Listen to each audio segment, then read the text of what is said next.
실거주는 부자만 하는 겁니다. 투자만 본다면 전세 끼고 사두는 게 훨씬 좋죠. 저는 아직도 막 5, 6억대 괜찮은 것들 되게 많다고 보거든요. 그런 것들은 충분히 매수하셔도 괜찮다고 봐요. 그런 것들은 더 떨어질 수가 없어요. 공사비가 있기 때문에 초년생분들은 그런 걸로 시작하시고 용잣돈 모으고 시세 차익 합친 걸로 상급지를 한번 딱 가고 이렇게 가면은 한 3, 4번만 가면은 그냥 뭐 잠실 갈 수 있어요.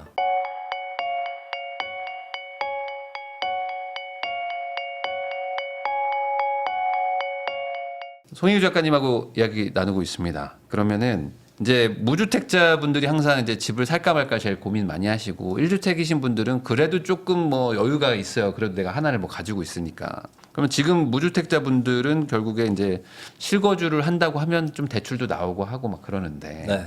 이 전세 끼고 사면은 또 투자금이 또 들어가기도 한단 말이에요. 네. 그러면 지금 상황에서는 뭐가 좀 좋다고 보세요? 실거주는 부자만 하는 겁니다.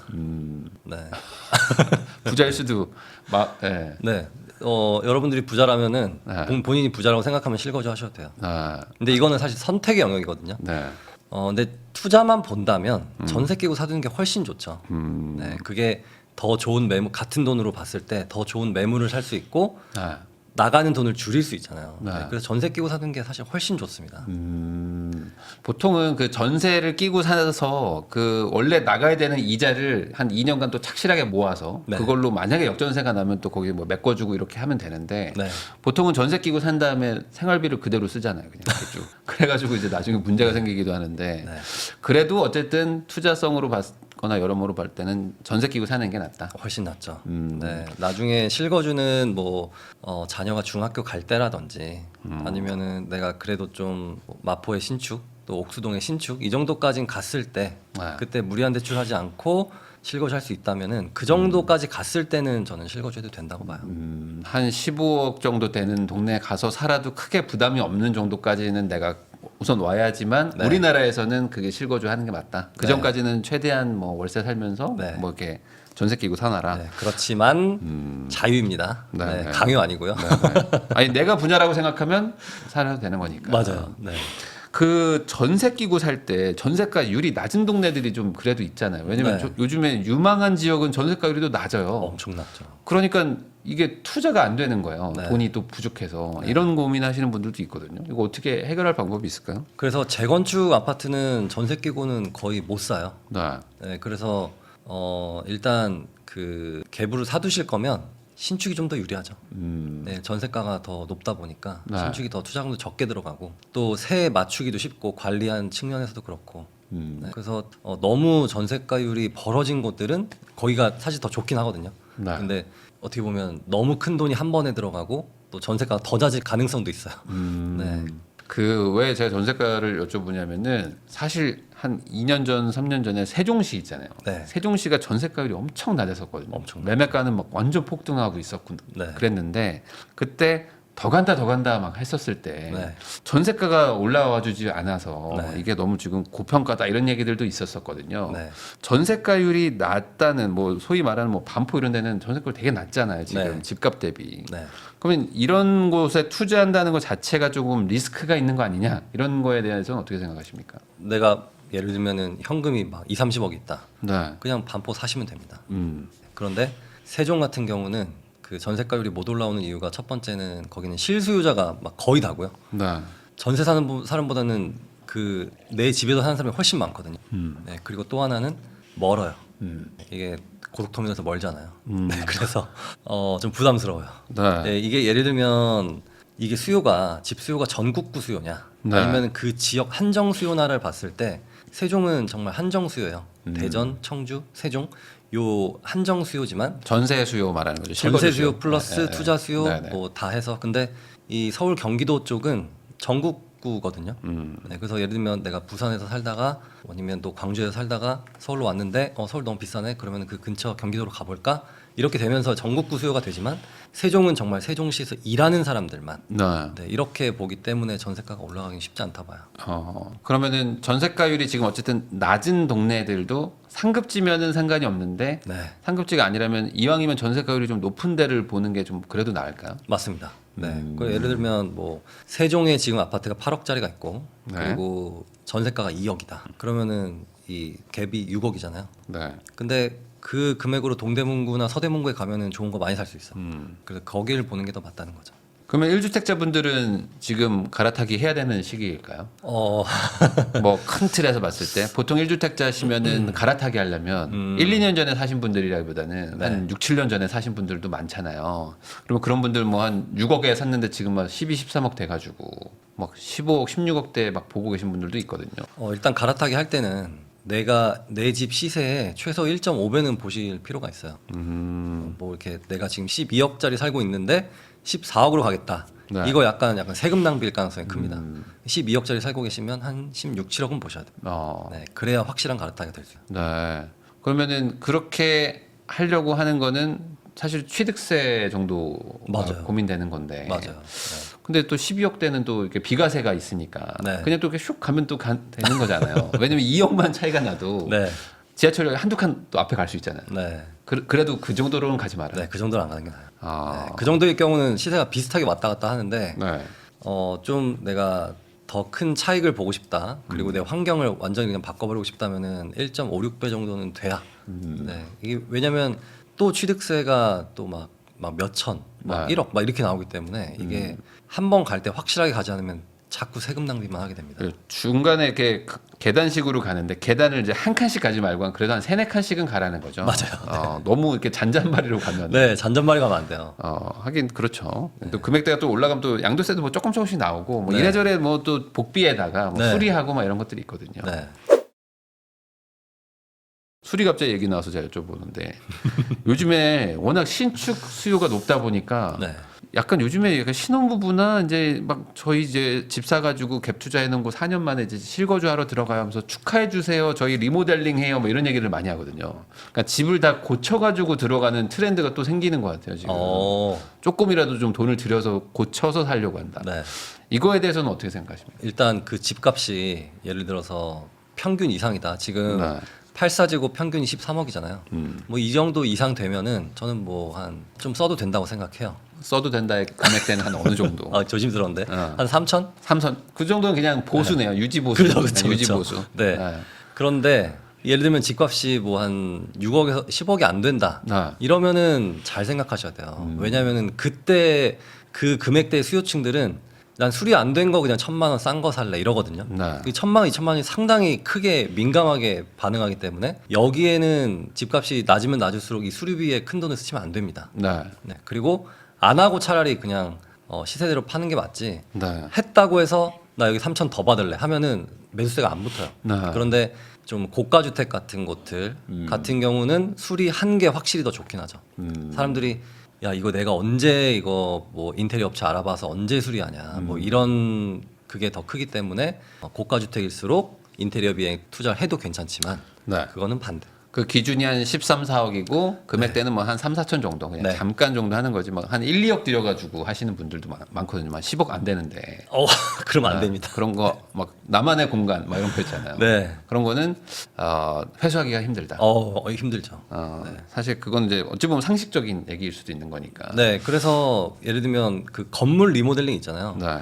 건물 리모델링도 이런 예를 들면 뭐 역삼동이나 뭐 논현동이나 이렇게 좋은 곳에서 이렇게 네. 공사 비용을 투자하는 건 괜찮거든요. 네. 근데 어디 지방에서 뭐 허 벌판에 좀 이게 낡아서 막 여기에 리모델링이 막 2, 3억을 쓴다. 네. 그럼 전혀 안 되는 거죠.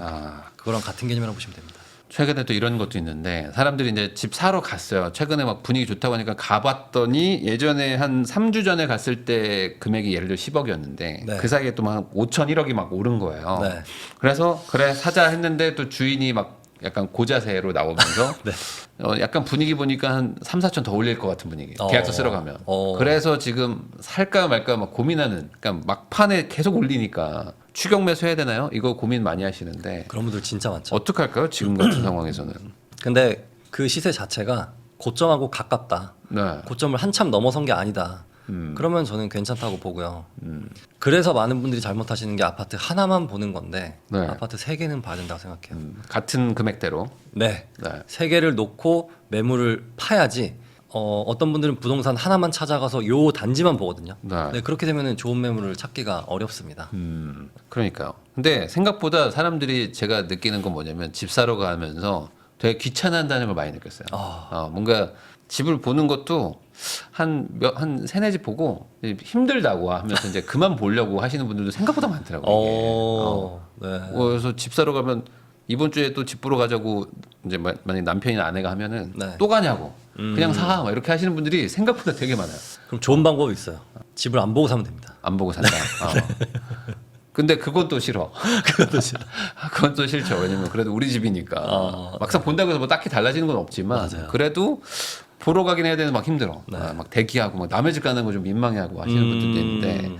그래도 최소한 세 단지 이상은 봐야 된다. 맞아요. 네. 사실 세 개도 점점 부족하다 봅니다. 좀 더 봐야 되지 않을까? 네, 그 주변에 있는 비슷한 그 규모, 비슷한 연식, 네. 뭐 비슷한 그런 학군 이런 것들은 그 주변 사실 다 봐야 돼요. 예를 들면은 뭐 내가 강동구에 살고 싶다라고 네. 한다면 고덕역이 있고 상일동역이 있는데 그러면은 고덕역 주변에 있는 것들, 네. 상일동역 주변에 있는 것들 다 봐야 돼요. 네, 그래야 이 매물별 비교할 수 있거든요. 그러니까요. 예를 들면 뭐 고덕 그라시움이 있고 네. 그리고 고덕 아르테온이 있는데 그라시움이 평상시에 더 비싸요. 음. 그리고 약간 더 좋은 아파트라는 인식이 있는데 그라시움의 뒷동 저층이 있고 또 네. 아르테온의 앞동 고층이 있어요. 또 사람들이 여기도 고민하거든요. 네. 야, 그래도 요 그라시움에 가야 되나? 근데 여긴 너무 뒷동 저층인데 그냥 여기로 갈까? 이런 매물별 비교를 하는 연습을 많이 하셔야 돼요. 네. 네, 막상 아파트만 비교해 보시는 분들은 현장에 가면은 매물별 비교할 때 이게 딱 좀 충격이 오거든요. 내가 정말 몰랐었네. 그래서 내가 원하는 것들을 왜냐면 다 비싸요. 아. 좋은 동의 좋은 층은 이미 내 예산을 다 넘어섰어요. 네, 그래서 여러 단지를 다 같이 보셔야 됩니다. 그 방금 말씀하신 기준이라면 뭐가 낫습니까? 그 약간 조금 나은 동네의 뒷동 저층과 뭐 약간 조금 더 좋은 단지에 시련을 주시네요. 저라면은 좋은 그 동을 고를 것 같아요. 저도 그래요. 단지보단 동이 더 중요한 것 같아요. 맞아요. 아. 네. 이게 만약에 많이 차이 나면은 모르겠지만 이렇게 딱 붙어 있고 시세가 같이 움직이는 곳들은 좋은 등에 좋은 층이 더 낫죠. 꼭 그 아파트 이름 가지고만 가는 건 아니더라고요. 네. 그 층과 이런 동도 되게 중요해서 네. 이게 되게 어려운 것 같아요. 그래서 어려운 것 같아요. 이게 맞아요. 쉽게 생각하면 되게 쉽게 툭툭툭 사시거든요. 네. 근데 지나고 나서 후회하시는 일들이 많으니까 이게 후회를 좀 줄이려고 생각하면 정말 점점 더 어려워지는 게 부동산 투자인 것 같기도 합니다. 네. 이 내 집 마련하려고 하시는 분들 또 갈아타기 하려고 하시는 분들이 그래도 요즘에 좀 늘어나가지고 이제 좀 집을 막 돌아다니면서 보러 다니는 분들이 아마 이 영상 보실 텐데 그래도 실제 집 사는 분들은 소수고 또 살려다가 못 사고 살려다가 못 사는 사람들이 사실 더 많은 것 같아요. 더 많죠. 예, 그런 분들의 어떤 뭐 공통점이라든지 아니면 뭘 좀 바꿔야지만 이게 집을 살 수 있을까요? 너무 많은 걸 따지면 안 돼요. 방금 많이 단지를 많이 보라고 했잖아요, 방금 전에. 아니 근데 그게 아니라 일단 괜찮은 매물 내가 찾았어요. 아. 그런데 갑자기 막 단점이 보이기 시작하는 거예요. 아. 여기는 보니까 살짝 곰팡이가 있네. 아, 또는 동이 살짝 해가 안 들어오네. 뭐 또는 살짝 연식이 살짝 아쉽네. 막 이런 자잘한 것들까지 다 신경 쓰다 보면은 못 합니다. 네, 그래서 부동산 투자 잘 하시는 분들 보면 생각보다 그냥 결정의 속도가 빨라요. 네, 이런 분들이 잘하고 완전 막 이렇게 무슨 뭐 AI 막 이렇게 장단점 따지듯이 이렇게 하게 되면은 이런 분들이 오히려 더 좀 결정이 늦더라고요. 네, 그래서 모든 아파트는 단점이 존재하기 때문에 네. 그걸 인정하고 그냥 과감하게 하셨으면 좋겠어요. 그리고 그 매물에 있는 단점은 좀 무시해도 되는 것 같아요. 제가 봤을 때. 그러니까 그 단지의 단점 같은 거는 잘 따져야 되지만 네. 아까 말씀하신 대로 매물 자체가 네. 약간 나는 한 10층 이상을 좋아하는데 네. 7층 매물인 거야. 네. 그러면 안 사는 사람 많거든요. 그럼 난 안 되죠. 10층 이상 가고 싶다고. 네. 그럼 9층은 되세요 하면 9층 고민할 이런 분들이 있거든요. 근데 사실 의미 없는 거잖아요. 의미 어찌 보면 없죠. 큰 의미 의미 없죠. 없거든요. 네. 그렇다고 햇빛이 막 3배 더 들어오는 것도 아닌데. 근데 그거에 대해서 되게 고민하다가 안 샀다가 막 또 올라가니까. 네. 그 단지의 단점은 따질 때 그 네. 매물 자체의 단점은 막 너무 막 고민 안 하셨으면. 네. 그 그래서- C 타입이냐 D 네. 타입이냐 이거 가지고 어. D 아니면 안 사요 이런 분들 많거든요. 근데 C도 괜찮거든. 사실 네. 생각해보면. 그리고 그 어떤 분들은 판상형 아니면 절대 안 되라고 하시는 분들이 있죠, 있는데 있죠. 타워형도 괜찮습니다. 네, 타워형 되게 좋아요. 네, 그래서 뭐 그런 너무 예를 들면 판상형인데 약간 안 좋은 층의 저층이고 타워형인데 좋은 층의 고층이다. 그럼 당연히 타워형 사는 게 맞죠. 근데 이제 인터넷이나 이런 데는 판상형 안 살면 안 되고 타워형 살면 막 큰일 난다고 얘기하시는 분들 많거든요. 맞아요. 네. 근데 타워형이 조금 불편한 부분도 분명 있지만 또 장점도 있잖아요. 장점 뷰가 있죠. 좀 더 좋다든지 네. 뭐 그런 것들이 있으니까. 그리고 또 이 거실과 주방과의 연계성 이런 것도 타워형 되게 좋아요.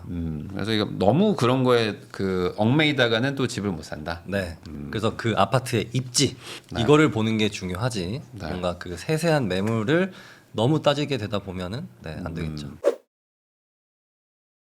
그럼 또 마지막으로 요즘에 뭐 미국 주식 투자 많이들도 하시고 네. 그리고 뭐 코인도 많이 하시고 네. 그래서 이제 부동산 투자하지 말고 뭐 그 미국 자산 그러니까 달러 자산 사라 뭐 이제 세계랑 이제 연결돼 있는 걸 사지 뭐 한국 어차피 망하는데 왜 사냐 이런 얘기 하시는 분들 많거든요. 네. 이렇게 부동산 투자 외적인 어떤 금융 투자 이런 것들에 대해서는 어떻게 생각하십니까? 전 좋다고 봐요. 네. 그래서 뭐 S&P 500이나 네. 아니면 그 코인을 대표할 수 있는 비트코인이나 네, 이런 것들을 가지고 있는 건 좋은 것 같습니다.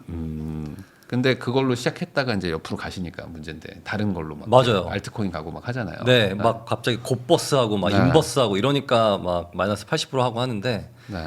그냥 안전한 곳에 그냥 쭉 묻어두는 게 가장 좋죠. 지금 알트코인 투자하신 분들 지금 완전 거의 막 지금 장례식 분위기입니다. 네, 장난 맞아요. 아니거든요. 맞아요. 근데 네. 알트코인 하지 말라고 해도 그렇게 되게 되는 게 좀 있는 것 같기도 해요. 있죠. 그래서 아예 안 하는 게 좋을까 아니면 그래도 아예 안 하는 게 나을 금융자산- 것 같아요. 네. 혹시나- 왜냐면은 그걸로 한번 벌어보면은 네. 그냥 그것만 하게 돼요. 어. 내가 지금 왜 부동산 왜 하지? 네. 그러면서 집 팔고 막 그냥 이걸로 갖다 쓰기 때문에 그런 거 주의하셔야 됩니다. 그러니까 본인의 절제력이 좀 강력하시면은 해도 되지만 네. 그런 게 좀 불안하시다고 하면은 뭐 차라리 그런 게 막 좋더라도 네. 그냥 돈 착실하게 모으는 게 낫다. 네. 그리고 저 같은 경우는 달러나 엔화가 네. 확 떨어졌을 때 사놔요. 유로화랑 같이. 네. 그래서 얼마 전에도 엔화가 막 860원까지 갔을 때 맞아. 그때 많이 샀거든요. 네. 그리고 또 달러가 한때 1160원까지 갔을 때 있었어요. 네. 그때도 또 많이 샀어요. 어. 그래서 지금 뭐 야금야금 빼쓰고 있죠. 제가 아는 분도 엔화가 900깨지니까 네. 그때부터 야 이거 저점이다 이거 사가지고 860에 던지고 나왔어요. 아, 계속 빠지니까. 그럼 안 돼요. 계속 빠져가지고 860에 던지고 이제 엔화 안 한다 하고 이제 다시 940인가 50쭉 쭉 가더라고요. 다시. 네. 그래서 이게 쉽지 않다. 엔화 투자도 다 쉽지 않기 때문에 결국에 여윳돈 가지고 하는 게 가장 맞는 것 같아요. 그렇죠. 여윳돈 가져가셔야죠. 그럼 반대로 부동산 투자는 왜 좋은 걸까요? 그럼 반대로 부동산 투자는? 팔기가 쉽지 않아서 그래요. 그리고 한정되어 있잖아요. 네. 그리고 이게 또 개인 간 거래다 보니까 어떤 뭐 기관이나 세력. 네, 그게 들어올 수가 없어요. 음. 네, 그래서 이것도 들쭉날쭉하지 않고 어떤 시세 왜곡도 잘 없고 네. 그냥 시세 흐름을 가다가 고평가 구간이 오면은 하락장이 오고 하락장이 길어지면 다시 이렇게 상승장이 오고 이런 자연스러운 현상이다 보니까 네, 더 안정적인 것 같다는 느낌이 듭니다. 그러니까 사실 기관이나 어떤 뭐 돈이 많은 그런 데들이 들어오긴 참 어려운 그런 시장이니까 어렵죠. 그나마 좀 일반인들이 이 안에서 성공률을 높이는 게 가능하지 않나라는 생각도 좀 들긴 들거든요. 네, 이 주식이나 코인 같은 거 사실 우리는 뭐 몇백 몇천 가지고 하지만 저기는 뭐 몇십조를 들고 다니는 친구들랑 같이 1대1 붙는 거잖아요. 맞아요. 그러니까 이거를 이기는 게 참 쉽지 않기도 않습니다. 하고 네. 그리고 막 인위적으로 막 빠질 때도 있고 막 그런 것들까지 맞아요. 네. 고려하면은 이렇게 볼 수 있겠네요. 그래서 내 집 마련은 필수입니다. 그게 참 어렵잖아요. 내 집 마련이. 네, 그러니까 그게- 기준을 낮추든지 돈을 더 벌든지 해야 되는데 네. 둘 다 힘드니까. 그럴 때는 어떻게 해야 될까요? 그래도 기준을 낮춰서라도 뭘 하나 사는 게 맞을까요? 저는 아직도 막 5, 6억대 괜찮은 것들 되게 많다고 보거든요. 네, 그런 것들은 충분히 매수하셔도 괜찮다고 봐요. 네, 근데 막 다 그런 거는 사지 말라고 사람들이 막 하니까. 뭐 지방에 그런 것들은 주의하겠지만 좀 뭐 안양이나 뭐 일부 수지구청이나 네. 뭐 광명이나 또 아니면 일부 노원구나 뭐 이런 것들에 5, 6억대 되게 괜찮은 것들 많기 때문에 그런 것들 일단 한 채 해놓으시고 그 다음에 살짝 시세 차익 보는. 근데 왜 그런 것들은 더 떨어질 수가 없어요. 공사비가 있기 때문에 네. 그렇게 5, 6억대들은 더 떨어지기도 쉽지가 않습니다. 떨어져봐야 많이 안 떨어져요. 네. 그래서 이제 그런 거는- 공사비가 많이 올랐으니까 반대로 하방이 또 이제 많이 네. 올라온 거죠. 네, 그래서 그런 거 초년생분들은 그런 걸로 시작하시고 종잣돈 모으고 시세 차익 합친 걸로 상급지를 한번 딱 가고 네, 이렇게 가면은 한 3-4번만 가면은 네. 그냥 뭐 잠실 갈 수 있어요. 가능할까요? 네, 가능해요. 가능해요. 3-4번 만에 네, 3-4번 만에 가능합니다. 노원 5억에서 잠실 30억으로 갈 수 있어요. 네, 갈 수 있어요. 대신 나는 월세 산다는 가정입니다. 아, 월세 산다는 가정. 네, 그리고 잠실도 일단 갭으로 사둔다는 가정이에요. 음. 입주가 아니고. 네. 알겠습니다. 꼭 3-4번 성공해가지고 네. 우리도 이제 근데 이게 뭐 말씀하신 게 뭐 몇 년 안에가 아니잖아요. 꽤 긴 시간 동안 이제 간다는 거잖아요. 그렇죠. 10년 이상 걸리죠. 네. 그래서 부동산 투자가 결국 레버리지기 때문에 또 이렇게 운대가 잘 맞으면 또 이렇게 한번 또 확 업그레이드 되는 경우들이 있으니까 네. 지금 좀 어렵다고 해서 뭐 아예 자포자기 하지 마시고 또 착실히 또 돈도 모으고 또 소득도 높이고 이러면서 또 기회를 보시면 좋을 것 같습니다. 지금까지 송희구 작가님과 함께 현재 부동산 시장부터 이제 어떤 투자를 해야 되는지 다양한 이야기 나눠봤고요. 이 영상이 여러분들의 이 투자 결정에 많은 도움이 되셨기를 바랍니다. 다시 한번 시청해 주셔서 감사하다는 말씀 전하면서 저도 작가님하고 인사 나누겠습니다. 오늘 나와주셔서 감사드립니다. 네, 감사합니다.